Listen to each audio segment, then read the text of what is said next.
Assalamualaikum warahmatullahi wabarakatuh. Oke, teman-teman, di kesempatan kali ini kita akan sama-sama belajar bagaimana caranya membuat desain regresi linier pada rapid miner. Teman-teman sudah ketahui, regresi linier itu salah satu fungsinya adalah mengestimasi suatu nilai, di mana nilai tersebut biasanya berjenis numerik. Oke, silakan teman-teman buka rapid minernya. Akan muncul tampilan seperti ini. Selanjutnya kita akan importkan data setnya. Nah, nanti sebagai bahan latihan saya akan lampirkan data setnya di deskripsi video ini ya.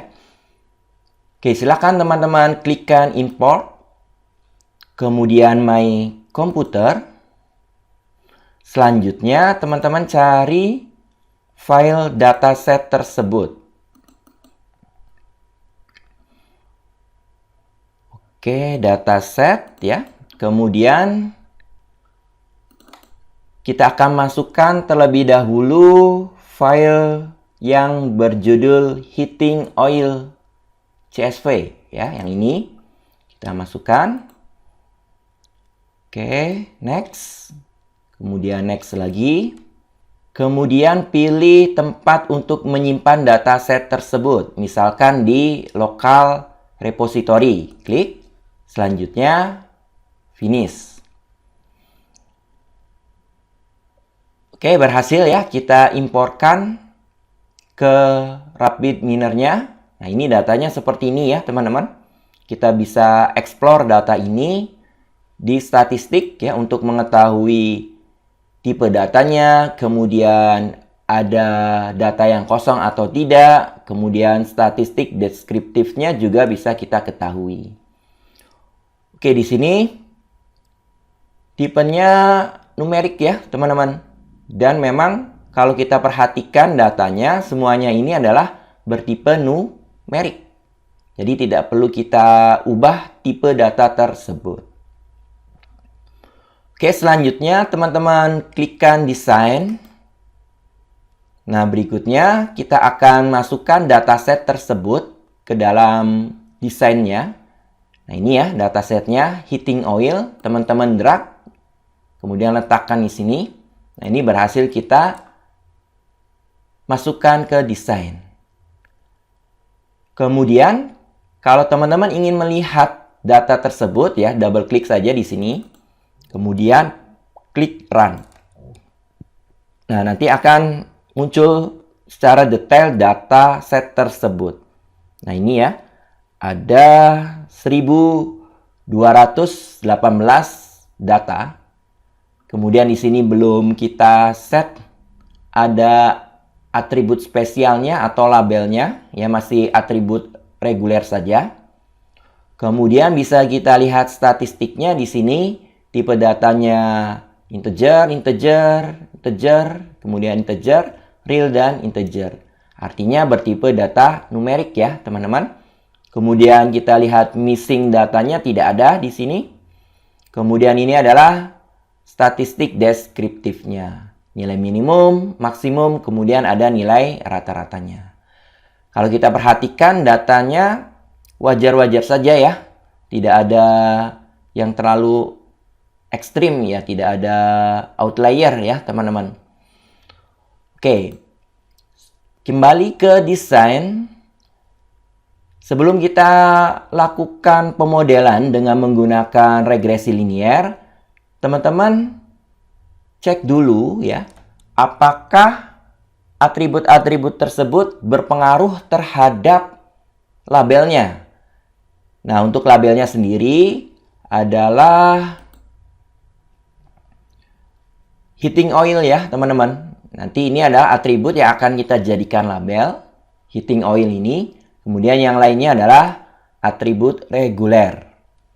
Oke, sekarang kita akan buat dulu matrik korelasinya untuk mengetahui atribut-atribut mana yang memang berpengaruh secara signifikan terhadap labelnya, yaitu heating oil. Kita cari operatornya adalah matrik correlation. Nah, ini ya. Drag, taruh di sini. Nah, kemudian teman-teman munculkan ya. Oke, seperti ini dulu, kemudian drag saja. Kemudian example-nya boleh kita munculkan, dan yang terpenting adalah memunculkan matriks korelasinya. Nah, ini kita munculkan. Kemudian kita run. Nah, ini adalah matriks korelasinya ya, teman-teman. Nah, ini kalau teman-teman perhatikan di sini matriksnya adalah matriks simetris ya. Kemudian perhatikan yang labelnya. Ternyata labelnya itu adalah heating oil, berarti yang ini ya, teman-teman. Perhatikan baris ini. Mana yang nilainya mendekati 1. Nah, ini cukup besar ya. Insulation ini cukup besar, 0,736. Kemudian temperatur juga cukup besar, meskipun arah korelasinya berbanding terbalik ya. Kemudian ini dengan heating oil-nya sendiri ya jelas 1 nilainya ya. Kemudian number occupant, nah ini kecil ya teman-teman, 0,042. Nah, ini tidak berpengaruh secara signifikan terhadap heating oil. Jadi nanti memungkinkan kita untuk menghilangkan atribut number occupant. Kemudian average edge, nah ini juga cukup besar, 0,848. Kemudian home size, nah ini lumayan tidak terlalu besar ya, di bawah 0,5 ya teman-teman. Jadi boleh kita hilangkan juga ini ya. Jadi berdasarkan matriks ini, kita putuskan 2 atribut yang kita hilangkan, yaitu number occupant dan home size. Nah, ini akan kita hilangkan. Oke, kembali ke desain ya. Kita akan hilangkan matriks korelasinya.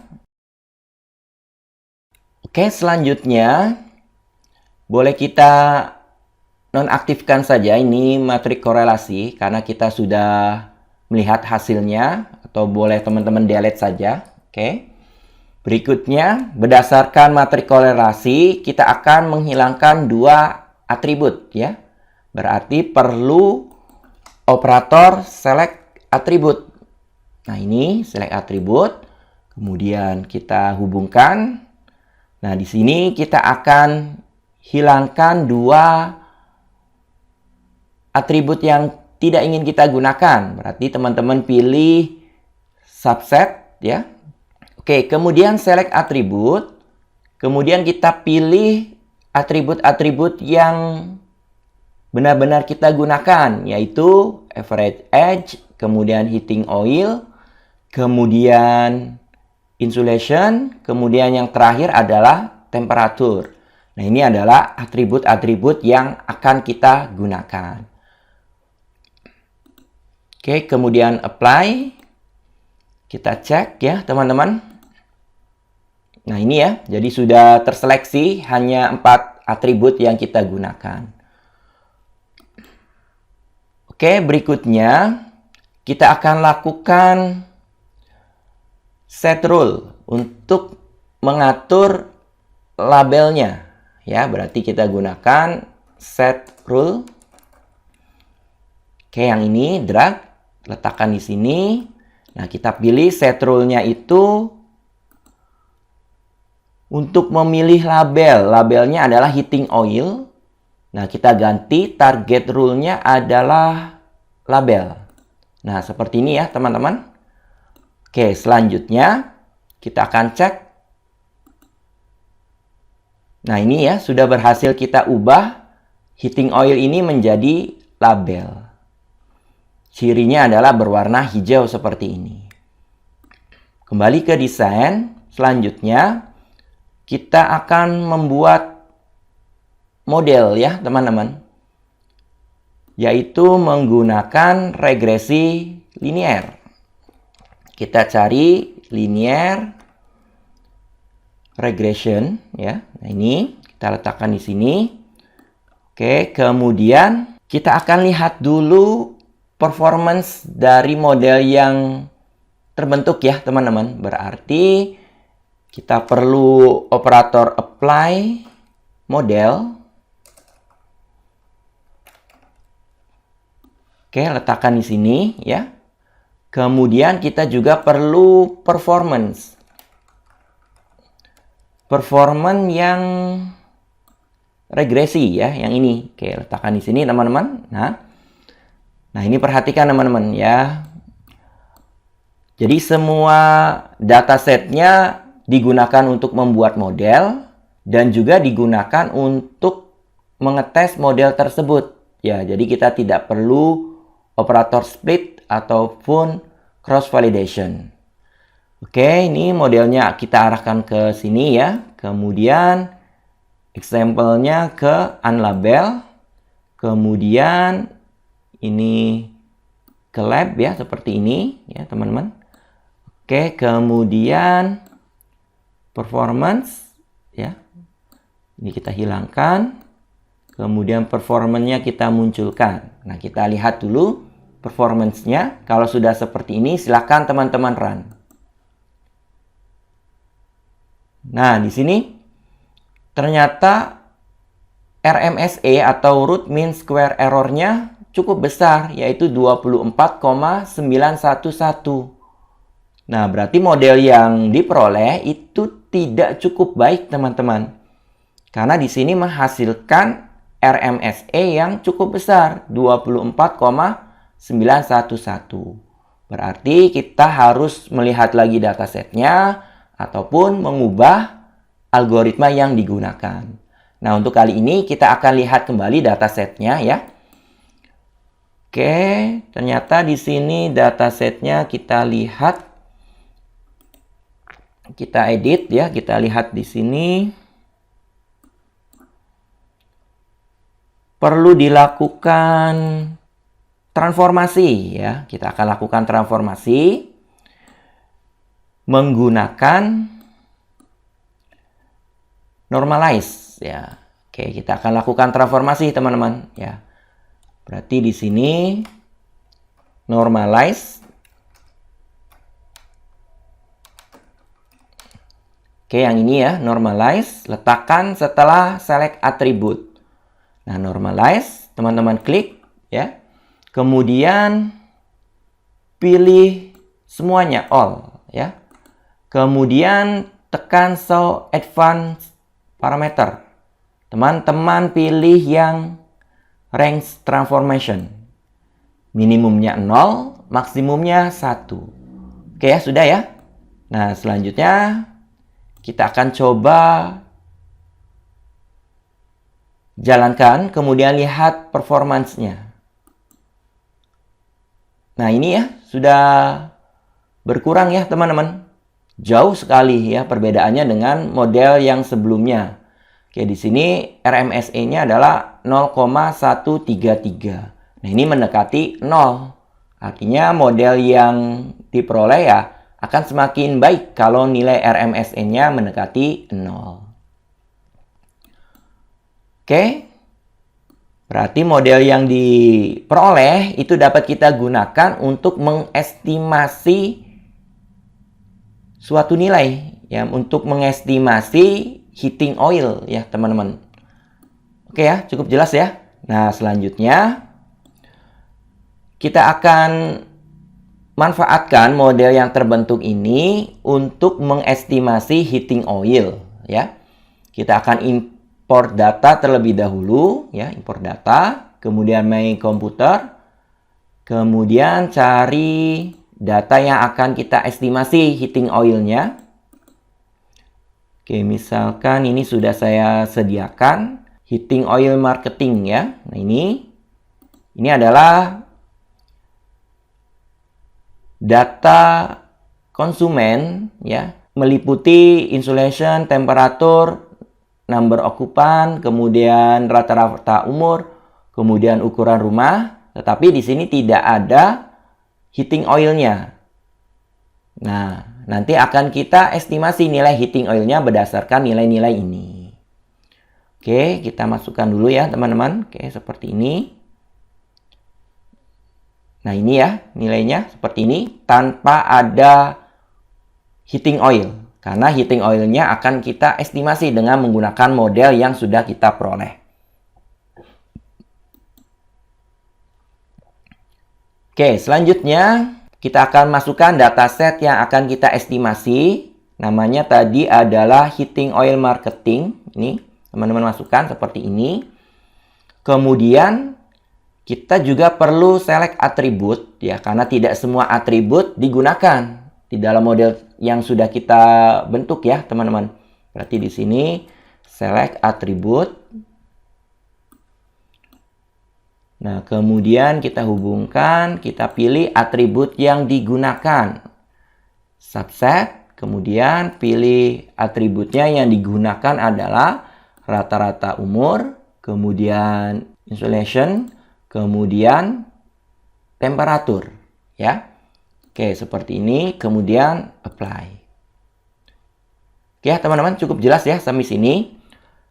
Nah, kemudian karena model yang kita bentuk itu datasetnya dilakukan normalize, maka data baru pun yang akan kita estimasi harus melalui proses normalize juga dengan rumus yang sama seperti dataset yang digunakan untuk membentuk model.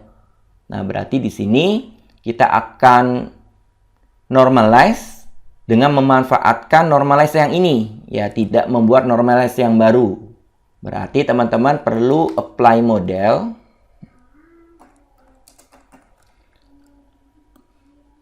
Oke, kemudian dari normalize yang sudah digunakan, prosesnya kita hubungkan ke model. Nah, seperti ini. Kemudian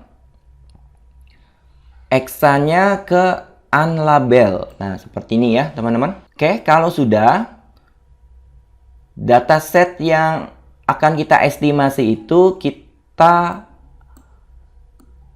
terapkan ke model yang sudah terbentuk. Ya, berarti performance boleh teman-teman hilangkan dulu. Ya. Nah, di sini akan kita apply ke unlabel yang ini ya. Nah, seperti ini. Oke ya, teman-teman. Kalau sudah, kita akan coba jalankan terlebih dahulu. Nah, ini ya. Oke, sudah bisa kita estimasi. Tetapi kalau teman-teman perhatikan di sini masih dalam bentuk normalisasi ya. Nah, ini range dari 0 sampai 1. Sedangkan yang kita inginkan itu datanya harus dikembalikan ke bentuk awal. Nah, berarti di sini perlu yang namanya adalah denormalize. Ya, denormalize. Nah, yang ini ya, teman-teman. Supaya data yang sudah dinormalisasi itu dikembalikan lagi, ya. Oke.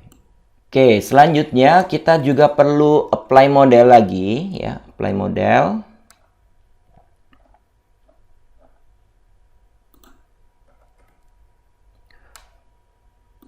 Oke, letakkan di sini ya, teman-teman, ya. Oke, ini labnya ke sini ya, teman-teman, ya. Kemudian model yang kita bentuk ke sini. Nah, baru lab modelnya ke unlabel yang ini.